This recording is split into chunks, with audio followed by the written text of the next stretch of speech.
Medusa. Published by Wikipedia. In Greek mythology, Medusa, also called Gorgo or the Gorgon, was one of the three Gorgons. Medusa is generally described as a woman with living snakes in place of hair. Her appearance was so hideous that anyone who looked upon her was turned to stone. Medusa and her Gorgon sisters Euryale and Steno were usually described as daughters of Phorcys and Ceto. Of the three, only Medusa was mortal. Medusa was beheaded by the Greek hero Perseus, who then used her head, which retained its ability to turn onlookers to stone, as a weapon until he gave it to the goddess Athena to place on her shield. In classical antiquity, the image of the head of Medusa appeared in the evil-averting device known as the Gorgonian. According to Hesiod and Aeschylus, she lived and died on Sarpedon, somewhere near Sisthene. The 2nd century BC novelist Dionysios Skytobrachion puts her somewhere in Libya, where Herodotus had said the Berbers originated her myth as part of their religion. Mythology. The three Gorgons, Medusa, Steno, and Euryale, were described by Hesiod and Apollodorus as offspring of the sea god Phorcys and his sister Ceto. According to Hyginus, however, their parents were Gorgon and Ceto. Their genealogy is shared with other sisters, the Graeae, as in Aeschylus's Prometheus Bound, which places both trios of sisters far off, on Kisthene's dreadful plain. Near them their sisters three, the Gorgons, winged. With snakes for hair, hatred of mortal man. In most versions of the story, Medusa was beheaded by the hero Perseus, who was sent to fetch her head by King Polydectes of Seriphus because Polydectes wanted to marry Perseus's mother.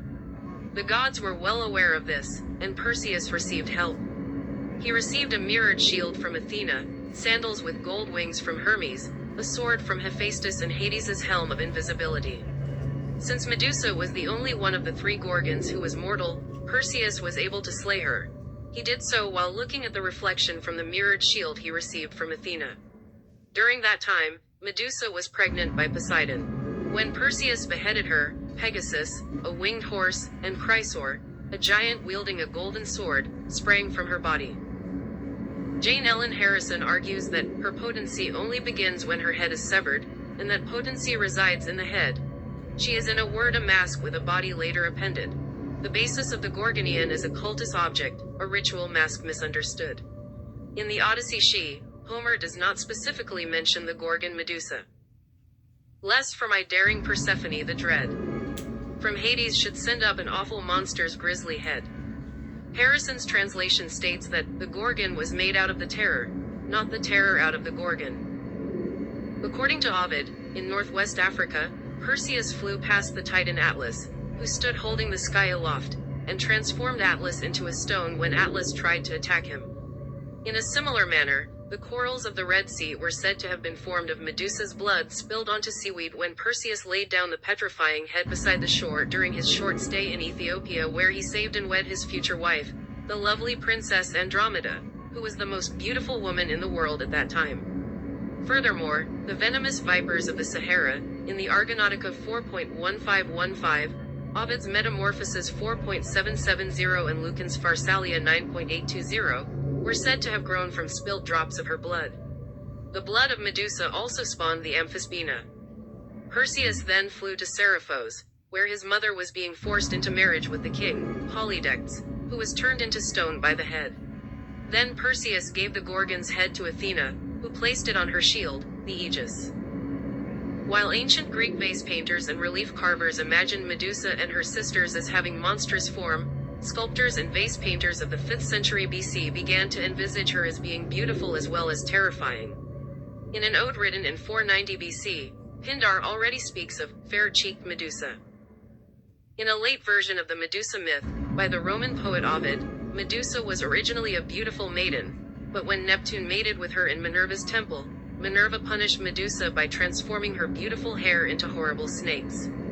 Although no earlier versions mention this, ancient depictions of Medusa as a beautiful maiden instead of a horrid monster predate Ovid. In classical Greek art, the depiction of Medusa shifted from hideous beast to an attractive young woman, both aggressor and victim, a tragic figure in her death. The earliest of those depictions comes courtesy of Polygnotus, who drew Medusa as a comely woman sleeping peacefully as Perseus beheads her.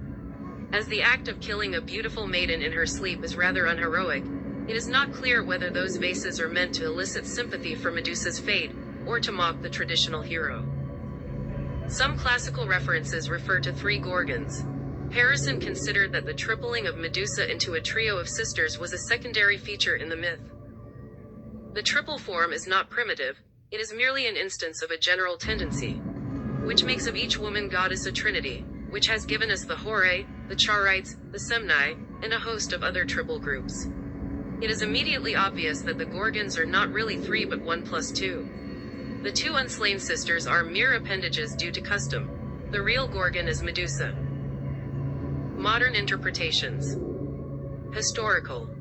Several early classic scholars interpreted the myth of Medusa as a quasi-historical, based on or reconstructed from an event, custom, style, etc., in the past, or sublimated memory of an actual invasion. According to Joseph Campbell, the legend of Perseus beheading Medusa means, specifically, that the Hellenes overran the goddess's chief shrines, and stripped her priestesses of their Gorgon masks, the latter being apotropaic faces worn to frighten away the profane. That is to say, there occurred in the early 13th century BC an actual historic rupture, a sort of sociological trauma, which has been registered in this myth, much as what Freud terms the latent content of a neurosis is registered in the manifest content of a dream, registered yet hidden, registered in the unconscious yet unknown or misconstrued by the conscious mind. Psychoanalysis. In 1940, Sigmund Freud's Das Medusenhaupt was published posthumously. In Freud's interpretation, to decapitate equals to castrate. The terror of Medusa is thus a terror of castration that is linked to the sight of something. Numerous analyses have made us familiar with the occasion for this. It occurs when a boy, who has hitherto been unwilling to believe the threat of castration, catches sight of the female genitals, probably those of an adult, surrounded by hair, and essentially those of his mother. In this perspective, the ravishingly beautiful Medusa is the mother remembered in innocence, before the mythic truth of castration dawns on the subject. Classic Medusa, in contrast, is an Oedipal, libidinous symptom. Looking at the forbidden mother stiffens the subject in illicit desire and freezes him in terror of the father's retribution.